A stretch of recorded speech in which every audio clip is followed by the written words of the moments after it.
अस्सलामुअलैकुम वरहमतुल्लाहि वबरकातुहू। कैसे हैं आप सब? उम्मीद है खैरियत से होंगे। Welcome to daily fantastic food. सर्दियों का सीज़न है और फ़िश ना बने ऐसा हो ही नहीं सकता। ये बहुत ज़बरदस्त विंटर की स्पेशल सौगात है। हर घर में फ़िश बनाई जाती है। फ़िश को बहुत से तरीक़ों से बनाया जाता है, लेकिन आज जो तरीका मैं आपके साथ शेयर करूँगी वो आप ज़रूर ट्राई कीजिएगा, उसके रिज़ल्ट्स बहुत अच्छे आएंगे। इस फ्राई फ़िश के लिए हम जो मसाला बनाएंगे वो बिल्कुल घर के मसालों से बनाएंगे। जी, तो चलें स्टार्ट करते हैं। बिस्मिल्लाहिर्रहमानिर्रहीम। यहाँ पे सबसे पहले मैंने 1 kg शेरी फ़िश ले ली है। आप किसी भी तरह की फ़िश ले सकते हैं और इसको मैंने बहुत अच्छे तरीके से धोकर और क्लीन कर लिया है और अब मैं इस पे कट्स लगा रही हूँ। अच्छा, फ़िश की जो एक ख़ास स्मेल आती है उसको दूर करने के लिए आप इस पर सिरका और नमक लगा के पानी से अच्छे तरीके से धो लीजिए, तो इंशाल्लाह वो स्मेल बिल्कुल नहीं आएगी।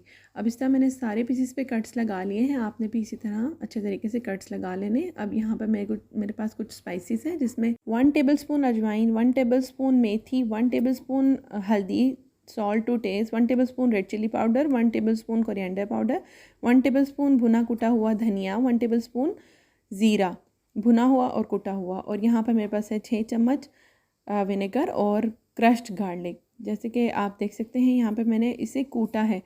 लहसुन को अगर आप कूटेंगे तो इसकी बहुत अच्छी खुशबू आती है, और इंस्टेड ऑफ इसके कि आप इसको ब्लेंड करें, फिर इसके अंदर मैंने सिरका ऐड कर दिया और ये जितने भी हमारे पास जो स्पाइसेस थे वो हम इसमें ऐड कर देंगे और एक थिक सी पेस्ट बना लेंगे।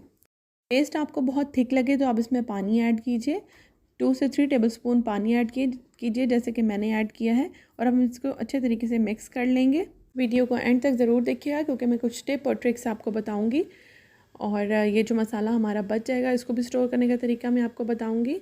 अगर आपको मेरी रेसिपी अच्छी लगती है तो kindly like, subscribe and share करना ना भूलिएगा। अब हम फ़िश को मैरिनेट कर लेंगे और सारा मसाला जो है वो इसके ऊपर डाल देंगे जो कि हमने बनाया था।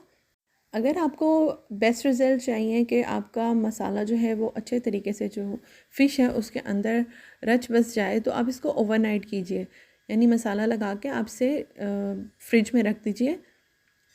लेकिन अगर आपको जल्दी है तो आप 3-4 घंटे पहले भी मसाला लगा सकते हैं। अब हम हाथों की मदद से अच्छे तरीके से फ़िश में मसाला इस तरह लगा लेंगे, इसके कट्स में मसाला जो है वो भर लेंगे। जो लहसुन है उसका बहुत ज़बरदस्त फ्लेवर आएगा फ़िश में, और बिल्कुल भी किसी भी तरह की स्मेल नहीं रहेगी। और जो हमने इंग्रेडिएंट्स इसमें यूज़ किए हैं बिल्कुल आपको पता है, जैसे कि हमने घर के मसाला जात यूज़ किए हैं, जो कि बाहर की बिल्कुल रेस्टोरेंट स्टाइल फ़िश बनेगी हमारी, और बहुत ही डिलीशियस इसका फ्लेवर होगा। इसी तरह मैंने सारे पीसेस पे मसाला लगा लिया है और अब मैं इसको ओवरनाइट ढक के फ्रिज में रख दूँगी ताकि जो मसाला है वो हमारी फ़िश में अच्छे तरीके से लग जाए। आप इस तरह से मसाला लगा के फ़िश को स्टोर भी कर सकते हैं फ्रीज़र में, और जब आपको ज़रूरत हो जब आप निकालें उसको थोड़ी देर डीफ्रॉस्ट होने दें और उसके बाद उसको फ्राई करें। अब यहाँ पर हमने एक पैन में ऑयल ले लिया और इसमें मैरिनेटेड फ़िश को जो है वो हम फ्राई करेंगे। और फ्राई करते वक्त आपने ध्यान रखना है कि आपने बहुत ज़्यादा इसको उलट पलट नहीं करना, नहीं तो आपकी फ़िश टूट जाएगी। बस आपने 5 मिनट लगेंगे इसको तकरीबन एक साइड से कुक होने के लिए, और इतना ही टाइम दूसरी साइड से कुक होने में इसको लगेगा।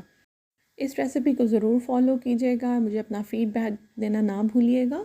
बहुत ज़बरदस्त हमारी ये फ़िश बनेगी, और ये देख सकते हैं आप कि मैं इसके 5 मिनट के बाद जो है वो इसको टर्न कर रही हूँ, और जो है वो कैसी ज़बरदस्त हमारी फ़िश जो है वो गोल्डन ब्राउन कलर की हो चुकी है। और इस स्टेज पे आपने जो है वो चूल्हा हल्का रखना है जब तक हम बाकी की पीसेस को फ्राई करते हैं। तो चलें मैं लेमन के बारे में आपको थोड़ा सा बता दूं कि ये मैं लेमन क्यों कट करी हूँ। लेमन गार्निशिंग भी करेंगे हम, और आगे चल के मैं आपको बताऊंगी कि वीडियो पे हम इसको मछली के पीसेस में कैसे लगाएंगे, जिससे आपकी फ़िश का टेस्ट मज़ीद इन्हांस हो जाएगा। तो वीडियो को ज़रूर देखें एंड तक। तो हमारी फ़िश जो है वो डन हो चुकी है, जैसा कि आप देख रहे हैं कितना खूबसूरत इसका कलर आ चुका है, और ये टेस्ट में भी उतनी ही ज़बरदस्त है। और इसी तरह हम सारे पीसेस को फ्राई कर लेंगे। बस ये उसी तरह 5 मिनट लेगी एक साइड से, और फिर हम इसको पलट के दूसरी तरफ से पकाएंगे। और ये हमारी फ़ाइनल लुक है। हमारी फ़िश जो है वो बहुत ही अच्छे तरीके से फ्राई हो चुकी है, और इसका जायका भी बहुत ज़बरदस्त है। आप ज़रूर ट्राई कीजिएगा और मुझे अपनी दुआओं में ज़रूर याद रखिएगा। मैं आपको इस मसाले के बारे में बताती चलूँ जो कि मैंने वीडियो के शुरू में आपको बताया था। इस मसाले को प्रिजर्व करने का तरीका ये है कि आप इसको एयर टाइट किसी डब्बे में बंद कीजिए और फ्रीज़र में रख दीजिए, और जब आपको ज़रूरत हो तो आप अपनी फ़िश करी बनाएं या मैरिनेट करना हो आपको फ़िश को, तो इसको डीफ्रॉस्ट कीजिए और इस्तेमाल कीजिए। इंशाल्लाह मिलते हैं एक और नई फंटास्टिक रेसिपी के साथ। जब तक के लिए मुझे इजाज़त दीजिए। अल्लाह हाफ़िज़।